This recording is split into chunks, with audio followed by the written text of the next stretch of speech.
Our current education system groups students primarily based on their age, but this approach has several issues. It fails to account for the diversity of students' abilities and learning speeds. It fails to consider other aspects of students itself.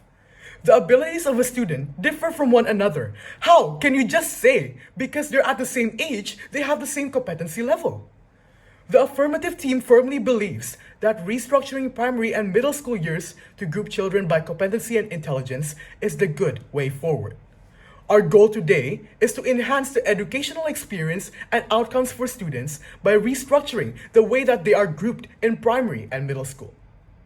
Before we proceed, let's clarify on our terms. We define competency as a student's proficiency in various subjects and skills, and intelligence as their capacity to learn and apply knowledge. We define abolish as an activity to end a previous system. We propose implementing a competency and intelligence-based grouping system where students are assessed individually and their educational paths are tailored to their unique needs. This brings me on to my first argument. Grouping students by competency and intelligence allows for a tailored education. Every student learns at a different pace and has a unique strength and weakness. Grouping them by ability ensures that they receive education appropriate to their needs, promoting better understanding and engagement. We could see that people in competency-based classrooms outperform those peers in traditional classrooms on average. This approach aligns with our goal of enhancing education outcomes and can be effectively implemented throughout the proposed mechanism. The opposition team might say that it is psychologically damaging for children's psyche to be out of their age group. However, instead of it being damaging, this allows students to be more flexible. It allows them to be more customized towards their education approach that will be better on the long run. Next, my second argument is this system allows students to feel less pressured in catching up and meeting with the year group's expectation. This is due to the academic stress, which is defined as the body's response due to academic-related demand that exceeds adaptive capability of students. We can see that lots of schools' students are experiencing a great deal of stress on a daily basis due to a high expectation. That's why we still strongly believe that by changing this educational system, not only will it help students academically, but mentally to improve their student study space and develop a comfortable situation for them to grow and develop to become a greater person ahead. The opposition team might also stress that it is better for children to learn based on age groups, as it challenges them to know the difficulty that occurs throughout life. However, most students, instead of finding it as a motivation to be better, they go through a mental block, which drains all their energy and learning capacity for them to even catch up in the first place. This brings me on to my third argument. We here would like to stress on the people with disabilities. How can we place them into the same academic group as their age based on the current system that there is today, when we know the reality of academic pace that they have is different from the regular kids nowadays? In example, people with dyslexia, people with learning disorder are characterized by difficulty in reading. It is estimated that around 1 to 5 people has dyslexia, and that lots of normal kids nowadays also may have it. This becomes a concern on our side with the current education system of today. Our side wants to make education more accessible. We want to make it more comfortable for these people.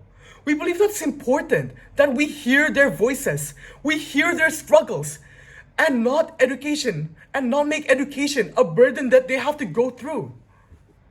The opposition team might also bring up that these dyslexia people will have certain schools, that they will be allowed to catch up based on a personal pace. But should this system be exclusive to disabled people? We can see that people actually get benefited. But how about the average students who just struggled? Do they need to have the mindset that, oh, I am normal, so I have to be able to do everything by the standards of the government? This will cause jealousy. It will cause unethical drama to rise in our society. That's why we believe the pace of a student should be determined based to the educational levels. That brings me on to my fourth argument. Being a part of an age group that understands your struggle and weaknesses actually motivates you to do better and support one another, knowing each other's struggles. Being part of an age group that understands their struggles and weaknesses can create a sense of camaraderie and peer support that is invaluable in the educational journey of today. When students are surrounded by peers who share a similar experience and challenge, it can foster a supportive environment where they can motivate each other to excel and overcome difficulties. It is naturally shown that people who are experiencing this feel a stronger sense of belonging to their competency, who are more motivated to achieve academic success. Their reported feeling of support by their peers, which is reduced, causing the reducement of anxiety and boosted confidence in the learning process.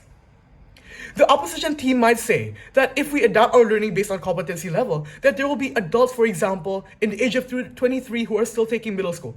However, the problem is not guaranteed and ineffective, as we know that competency level will not be as far as much. It will be at max 3 to 5 years. People will still have the same competency as the education system of today. Which brings me on to my fifth argument. Competency-based grouping fosters social development and prepares students for real-world interaction with diverse age groups. First context of real-world collaboration. In the professional world and in various aspects of life, individuals work alongside people of different ages, different backgrounds, and different skill levels. Competency-based grouping exposes students to diverse perspectives and challenges, mirroring the real-world environment. The second point of adaptability, when students are accustomed to adapting to different learning environments based on their abilities, they develop valuable adaptability and problem-solving skills that actually prepares them for a world where lifelong learning and adaptability are extremely crucial in life. It is naturally found that employers highly value adaptability and collaboration skills in their employees. Graduates who had experienced competency-based education demonstrated a higher level of adaptability and collaboration in workplace setting. To link back, the evidence underscores the importance of competency-based grouping in preparing students for success in a diverse and dynamic world. It equips them with skills that go beyond academic achievement, emphasizing adaptability and collaboration, which are critical for long-term success. With the given points that I have stated, we here stand that the pace, competency, and intelligence should be the most important aspect as compared to age, because we believe that the competency and intelligence will create a better understanding and a better future for future generations to come. With that, I beg you to propose.